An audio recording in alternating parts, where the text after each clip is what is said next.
Everyone, welcome back to my channel the fellowship of the pen. So आज हमारा जो topic रहेगा वो गुर्जर प्रतिहारा का पार्ट 2 लेके आ रहा हूँ मैं। ठीक है, जो हमने पार्ट 1 के अंदर गुर्जर प्रतिहारा के 25 क्वेश्चंस देख लिए थे। ठीक है, और हमने 25 क्वेश्चंस इस पे कर लिए थे। और हम क्या कर रहे हैं, हम जितने भी नोट्स है ना उनको मैंने क्वेश्चन फॉर्म में डिवाइड कर दिया ताकि हमें इस तरीके से पढ़ने से क्या होता है, हम एग्जाम ओरिएंटेड पढ़ते हैं और याद भी जल्दी होता है। ठीक है, सो ये नोट्स ही है बहुत डिटेल में। हम पहले क्वेश्चन करते हैं और उस पे उसके आसपास जितने भी क्वेश्चंस होते हैं वो सारे देख लेते हैं, जो कि मेरा तरीका है।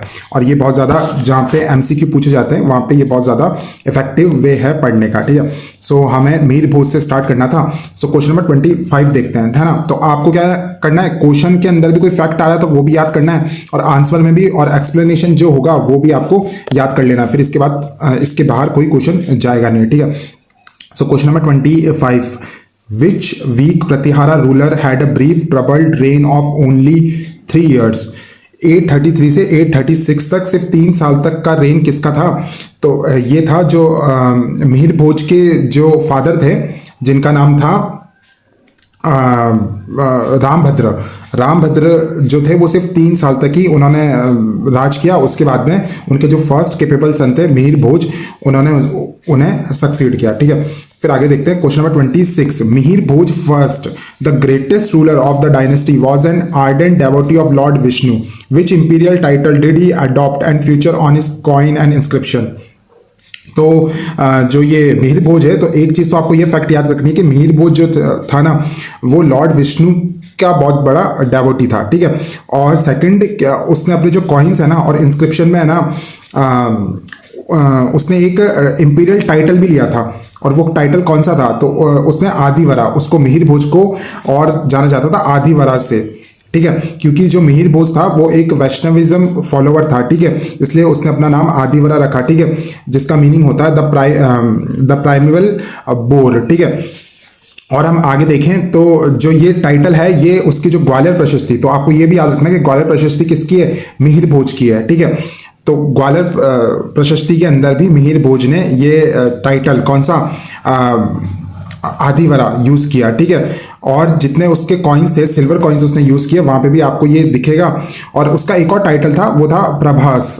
ठीक है, प्रभास। ठीक है, तो ये भी उसका एक टाइटल था, तो आपको ये याद रखना पड़ेगा। और ये प्रभास जो था ये दौलतपुर इंस्क्रिप्शन के अंदर है। ठीक है, तो हमने, जैसा मैंने बताया था, जो मैं क्वेश्चन फॉर्म में इसलिए करवाता हूँ, अगर हम इसके नोट्स पढ़ते तो हमें याद नहीं होता, एक तो कम, हमें बहुत कम उससे ग्रैस्प कर पाते हैं, फिर हमें वापस एमसीक्यू भी देखने पड़ेंगे। इसलिए मैंने दोनों को मिक्स कर दिया था कि आप एमसीक्यू से ही हर चीज़ कर लो, ये बहुत इफेक्टिव वे है। ठीक है, क्वेश्चन नंबर 27, तो आगे चलते हैं। क्वेश्चन नंबर 27 है ना, क्वेश्चन नंबर 27 है, the standard silver currency issued in high quantities during the golden age of Mihira Bhoj first was known by what name। सो जो सिल्वर करेंसी होती थी उसे क्या कहा जाता था?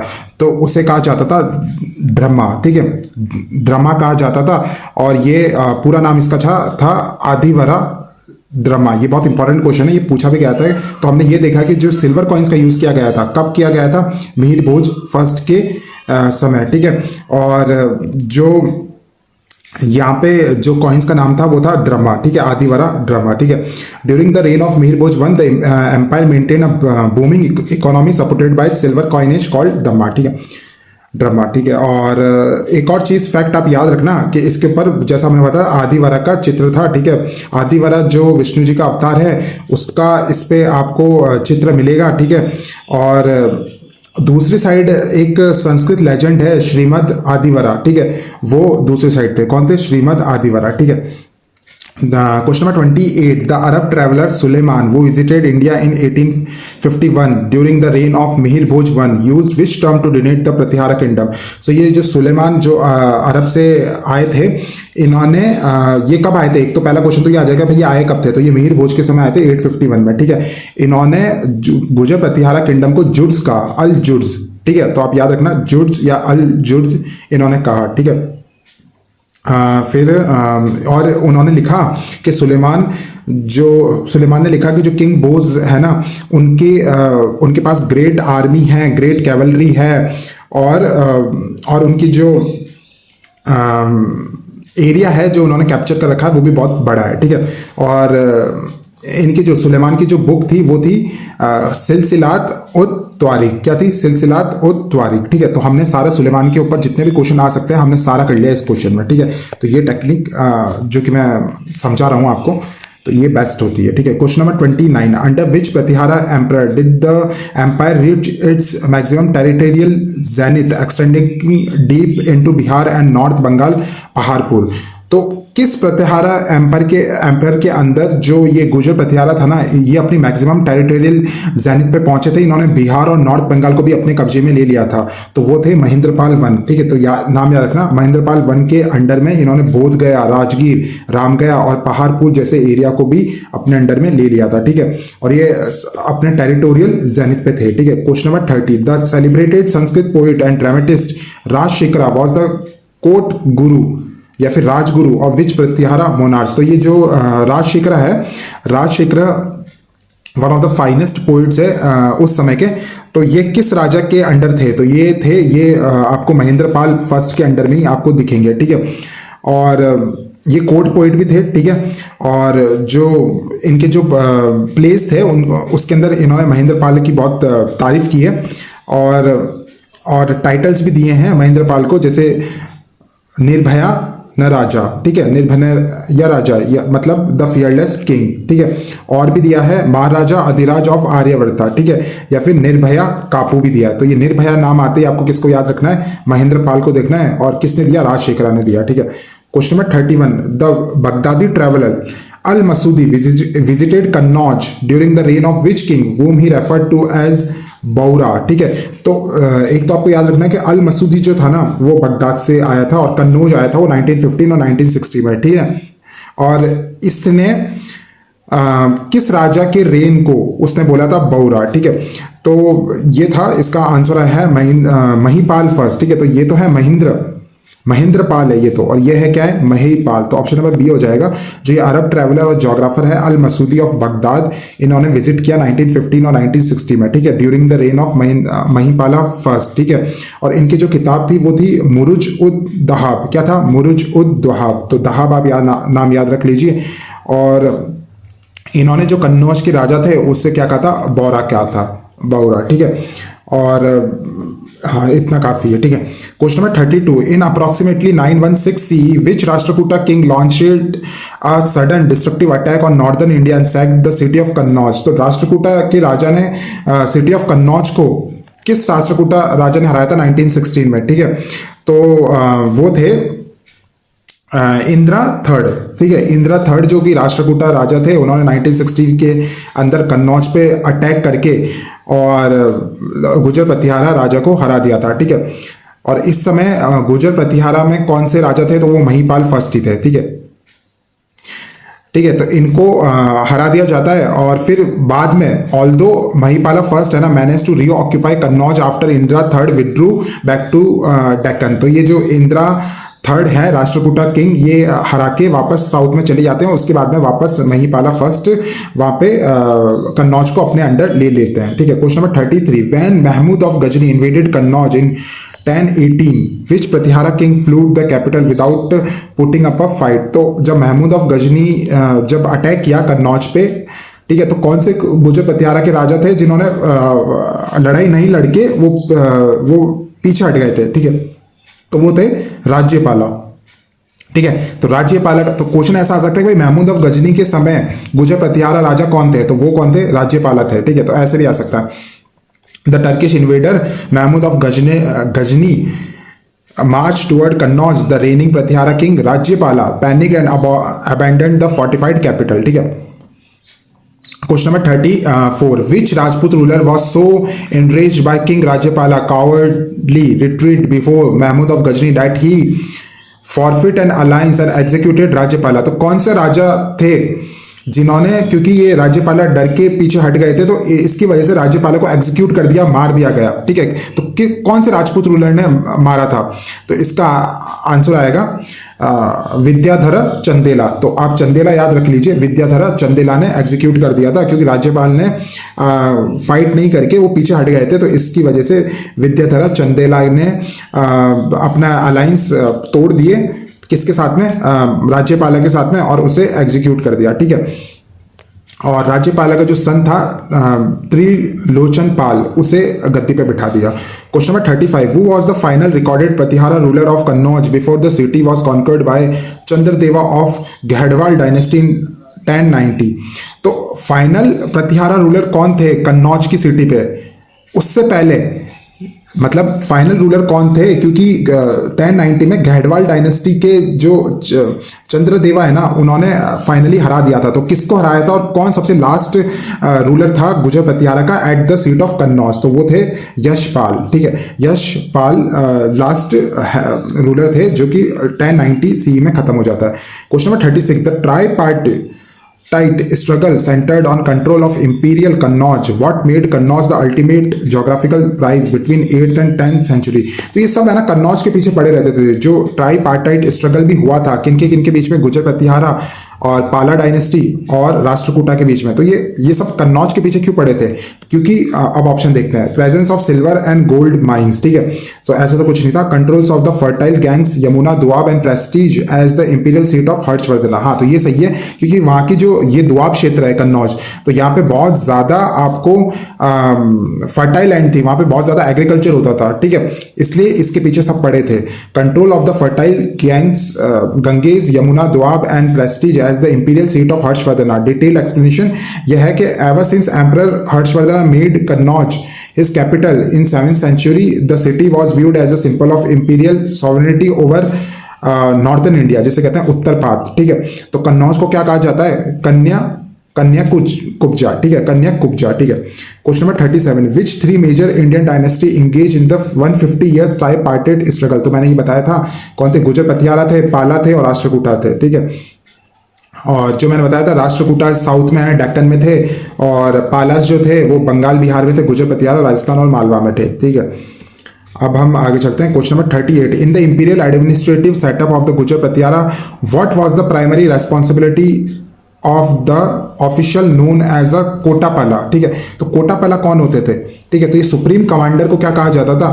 ठीक है, फोर्ट्स एंड सिटाडेल्स को जो सुप्रीम कमांडर होते थे उसे कहा जाता था कोटा पाला। ठीक है, कोटापाला। तो इसमें आंसर हो जाएगा supreme commander governor of forts and Citadel, तो उसे क्या कहते थे? कोटा पाला। ठीक है, इसमें कोटा पाला तो हमें आ गया कि the high officer responsible for the defence maintenance and military governorship of strategic forts castles. ठीक है, वहीं जो तंत्रपाला होते हैं, Tantrapala the royal representative of governor appointed by the central monarch to oversee feudatory. तो तंत्रपाला होता था जो कि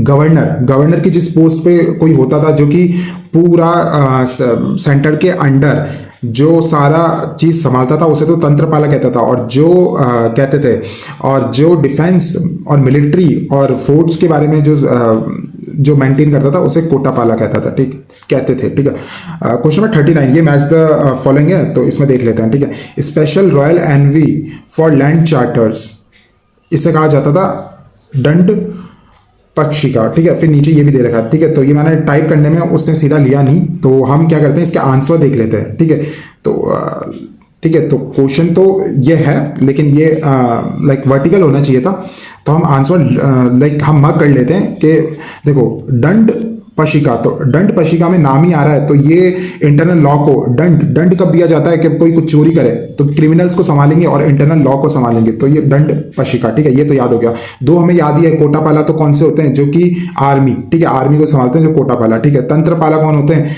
जो कि गवर्नर के संभालते हैं। ठीक है, फिर आता है दूतका। ठीक है, तो दूतका कौन थे, जो कि रॉयल डिक्रीज और रॉयल लैंड ग्रांट्स देते थे ना, जो उसे कहते थे 2%। ठीक है, तो ऐसे याद रख लीजिए कि 2% लगान लगेगा, तो लगान की बातें कौन कर रहा है, 2%। ठीक है, तो ये रॉयल लैंड ग्रांट्स और डिक्रीज है। ठीक है, फिर आता है अक्षा पत्तलिका। ठीक है, अक्षय पत्तलिका। ठीक है, ये क्या करते थे, ये लैंड रजिस्ट्रीज को जो संभालते थे और स्टेट और अकाउंट्स को जो संभालते थे उसे कहते थे अक्षय पट्टलिका। क्या कहते थे, अक्षय पट्टलिका। ठीक है, फिर आता है महासंधि विग्रह हिका। ठीक है, तो यह संधि का नाम आ रहा है, तो ये तो डिप्लोमेटिक और फॉरेन अलायंस की बात होगी। यहाँ पे पीस ट्रीटी जो लिखते थे उसे कहते थे महासंधि विग्रह हिका। ठीक है, तो आप ये इंपॉर्टेंट है कि अक्सा पट्टलिका कौन सा है, क्योंकि इसमें कहीं भी हमें पता नहीं चल रहा कि ये किस चीज़ का है। ठीक है, तो अक्सा पट्टलिका किस चीज के लिए है, तो वो है लैंड रजिस्ट्रीज के लिए, ठीक है। Question number 40, what was the provincial administrative unit called in the Gurjara Pratihara empire and who was its appointed governor, ठीक है। तो कौन सी एक प्रोविंशियल एडमिनिस्ट्रेटिव यूनिट थी गुर्जर प्रतिहारा एम्पायर के अंदर और वहां का गवर्नर था कौन, ठीक है। तो ये लाइक बहुत ज्यादा डिटेल में गई आरपीएससी, तो इसमें से क्वेश्चन आ सकते हैं, बाकी तो नहीं आने वाला है इसमें से, ठीक है। तो इसका आंसर हो जाएगा भुक्ति। भुक्ति कहा जाता था, जो प्रोविंशियल एडमिनिस्ट्रेटिव यूनिट को जो संभालते थे उसे भुक्ति कहा जाता था और ये गवर्न किया जाता था उपारिका के द्वारा, ठीक है। तो भुक्ति होता क्या है, तो हम और ज्यादा डिटेल में पढ़ते हैं। सुनो, देखो गुर्जर प्रतिहारा में क्या होता था, सबसे ऊपर तो होता था राज्य, जैसे सेंटर है, हमारा भी सेंटर है, तो सेंट्रल गवर्नमेंट जो है उसे तो राज्य एम्पायर कहते हैं, ठीक है। अब उसको क्या करते थे, स्टेट्स में डिवाइड कर देते थे, एडमिनिस्ट्रेटिव यूनिट्स में डिवाइड कर दिया जाता था। तो उस एडमिनिस्ट्रेटिव यूनिट्स को कहा जाता था भुक्ति। क्या कहा जाता था, भुक्ति। और यहाँ पे जो गवर्नर होता था उसे क्या कहा जाता था, उपारिका, ठीक है। क्या कहा जाता था, उपारिका महाराज कहा जाता था इसमें, ठीक है। फिर आता है मंडला। मंडला होते थे, जैसे हम पहले हमने इंडिया की बात करी, तो यहाँ इंडिया तो हो गया राज्य, ठीक है। फिर हमने स्टेट की बात की, राजस्थान, फॉर एग्जांपल राजस्थान की बात हो रही है यहाँ पे, तो राजस्थान को क्या कहा जाता था, भुक्ति, ठीक है। क्या कहा जाता था, भुक्ति। फिर इसके नीचे आते हैं मंडला, ठीक है। मंडला जो कि डिस्ट्रिक्ट हो गए, डिस्ट्रिक्ट को क्या कहा जाता था, मंडला, ठीक है। अब आगे चलते हैं, question number 41, what term was used in Pratihara inscription to denote the local council of village elders responsible for rural governance. तो रूरल गवर्नेंस के बारे में जो लोकल काउंसिल होती थी उसको डिनोट करने के लिए प्रतिहारा इंस्क्रिप्शन में क्या नाम दे रखा है उनका, तो महाथर दे रखा है। क्या दे रखा है, महाथर, ठीक है। और भी कुछ कमर्शियल काउंसिल्स थी वहाँ पे, जैसे पंचकुला, गोष्ठी और सनवियका, तो महातर आप याद रखना, ठीक है। Question number 42, in the Pratihara revenue system what did the tax terms भागा एंड भोगा रिप्रेजेंट। तो क्या होता था, जो भागा होता था वो 1/6 शेयर ऑफ प्रोड्यूस, या जो भी कुछ प्रोड्यूस हुआ है तो उसका 1/6 जो शेयर होगा ना उसे तो भागा कहा जाता था, ठीक है। और भोगा होता था, जैसे भाई पीरियडिक ऑफरिंग होती थी, जैसे फ्रूट्स दे दिए, फ्लावर्स होते थे, फायरवुड हो गई, जो ऑफिसर्स होते थे, रॉयल ऑफिसर्स या सोल्जर्स, उन्हें जो दी जाती थी ये रॉयल ऑफरिंग्स, जो मतलब पीरियडिक ऑफरिंग फ्रूट्स की, फ्लावर्स की और फायरवुड की, इसे तो भोगा कहा जाता था, ठीक है। भोगने के लिए मतलब खाएंगे ना फ्रूट्स, ठीक है। और वहीं जो भागा होता था, भाग में 1/6 शेयर ऑफ प्रोड्यूस होता था, ठीक है। तो इसमें कौन सा ऑप्शन हो जाएगा, ए हो जाएगा। Bhaga was the state's 1/6 share of produce, bhoga was periodic offering of fruits, flowers and firewood, ठीक है। और कर तो आपको पता ही है, जो जनरल टैक्स होता है उसे कर कहते हैं, ठीक है। Question number 43, The architectural style developed and popularized across Western India during the Gujar Pratihara era is known by which district name। तो आर्किटेक्चरल स्टाइल यहाँ पे जो डेवलप हुई थी उसे हम कहते हैं महामारू स्टाइल। तो याद रखना, महामारू स्टाइल यहाँ पे आर्किटेक्चरल स्टाइल थी और ये 8th to 10th सेंचुरी के बीच में ये बनी थी, ठीक है। इसमें क्या होता था, इसमें एलिवेटेड पिलर्स होते थे जिसे जगती कहा जाता था, ठीक है। क्या कहा जाता था, जगती कहा जाता था। एलिवेटेड पिलर्स होते थे इसमें, और काफ डोर फ्रेम्स होते थे बीच में, जिसे गर्भगृह कहा जाता था, ठीक है। और मल्टी टेड कर्विलीनियर स्पाइर्स होता था जिसे शिखर कहा जाता था, ठीक है। तो और इसमें पंचायतन लेआउट्स होते थे। तो देखो 3-4 चीजें याद रखना कि महामारू स्टाइल में क्या होता था, तो भाई एलिवेटेड पिलर्स है, मतलब अगर मंदिर बन रहा है तो उसमें एलिवेटेड पिलर्स है, नीचे बेस बना रखा है, पिलर्स बहुत बड़ा मतलब लंबे हैं, तो उसे तो जगती कहा जाता था। फिर क्या होता है, गर्भगृह होता था, जैसे भगवान की जब मूर्ति होती है उससे पहले जो वो जो एरिया होता है उसे गर्भगृह कहा जाता था, ठीक है। फिर ऊपर टेम्पल्स कैसे बने जाते थे, मतलब ऐसा बहुत लंबे होते थे और नीचे ये गर्भगृह होता था टेम्पल का, ठीक है। तो ये जो पिलर है, पिलर के ऊपर फिर यहाँ एक कलश भी होता था, ठीक है। तो जो ये शिखर, तो इसे क्या कहा जाता था, शिखर, जो जितना ये है ना, ये कितना बाउंडेड है ये, ठीक है। और ये कौन सी स्टाइल में होता था, ये पंचायतन स्टाइल में होता था, ठीक है। Question number 44, the famous group of 8th to 9th century temples at Ossian, New Jodhpur, including the Sun Temple, Harihara Temple and Mahavira Temple, were constructed during the reign of which dynasties। तो ये ओसिया का जो मंदिर है जोधपुर में, sun temple है, Harihar temple है, Mahavira Jain temple है, ये गुर्जर प्रतिहारा शैली में बने हैं, ठीक है। फिर आगे चलते हैं। देखो ये महावीरा जैन टेम्पल तो वत्सराज ने बनाया था, ठीक है। और तो कुछ इंपॉर्टेंट है नहीं, और तो ठीक है। Question number 45, the world renowned Chand Baudi and the adjoining Harsh Mata temple at Abhaneri, Dausa were built under the patronage of which Pratihara era line, ठीक है। सो जो चांद बावड़ी जो बनी है और जो हर्ष माता टेम्पल बन रखा है आभानेरी दौसा के अंदर, ये किस रूलर के अंडर बने हैं? ठीक है, तो ये बने हैं निकुंबा राजपूत अंडर प्रतिहारा सुप्रीमेटी या सुजेरेनिटी। ठीक है, तो एक निकुंबा राजपूत थे जो कि अंडर आते थे किनके? गुजर प्रतिहारा के। तो इन्होंने ये चीज बनाई है, क्या क्या बनाई है इन्होंने बनाई है चांद बावड़ी, हर्ष माता मंदिर और आभानेरी दौसा के अंदर जो है। ठीक है, तो किसने बनाई है? निकुंबा राजपूत ने। ठीक है, question number 46, which famous temple located inside the Gwalior fort displays a Dravidian style tower shikhara combined with Nagara sanctum details built under Pratihara patronage in the 18th century? तो ये तेली का मंदिर है। ठीक है, जहाँ पे जो की ग्वालियर फोर्ट में बना हुआ है और ये द्रविड़ा स्टाइल के शिखर है इसमें और नागरा सैंक्टम है। ठीक है, तो ये दोनों के कॉम्बिनेशन से कौन सा? तेली का मंदिर है। ठीक है, question number 47, where is the famous Baroli temple complex a group of carved Shaivite shrines built under Pratihara influence? तो ये बारोली टेम्पल्स कहाँ पे है?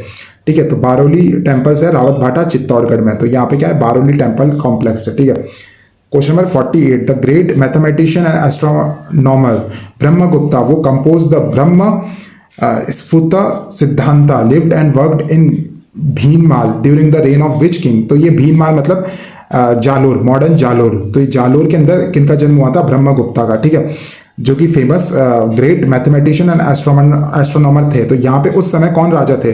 तो यहाँ पे राजा थे व्यग्र मुखा। कौन से? किंग व्यग्र मुखा ऑफ द छप्पर या फिर गुजरा डायनेस्टी के कौन से थे? व्यग्र मुखा। ठीक है, और इन्होंने ब्रह्मगुप्ता ने कौन सी किताब लिखी थी? ब्रह्म स्फुट सिद्धांता। ठीक है, question number 49, which famous drama written by court poet Rajashekhara is composed entirely in Prakrit Shauraseni Prakrit without any Sanskrit verses? ठीक है, तो राजशेखरा ने कौन सा एक ड्रामा लिखा था और कोर्ट पोएट किसके थे? राजशेखरा, जो कि हमने ऊपर पढ़ा भी था। ठीक है, ये महेंद्रपाला के राज में ये कोर्ट पोएट थे राजशेखरा और इन्होंने प्राकृतिक लैंग्वेज में, ठीक है, सूरशैनी प्राकृत में इन्होंने एक फेमस ड्रामा लिखा था जिस ड्रामा का जो नाम है वो है कर्पूर मंजरी। ठीक है, कर्पूर मंजरी। ठीक है, ऑप्शन नंबर बी हो जाएगा कर्पूर मंजरी। ठीक है, थोड़ा सा देख लेते हैं, क्या पता इस पे ही क्वेश्चन आ जाए। ठीक है, तो कर्पूर चंद्री है ना प्राकृत में लिखी गई है। ठीक है, एक तो ये याद रख लेना। ठीक है, ये 10 एक्ट संस्कृत प्ले है। ये क्या है? ये ड्रामा है, ये एक प्ले है। ठीक है, और तो ये जो प्ले है ये महाभारत पे बेस्ड है। किस पे? महाभारत पे प्लेस्ड है। ठीक है,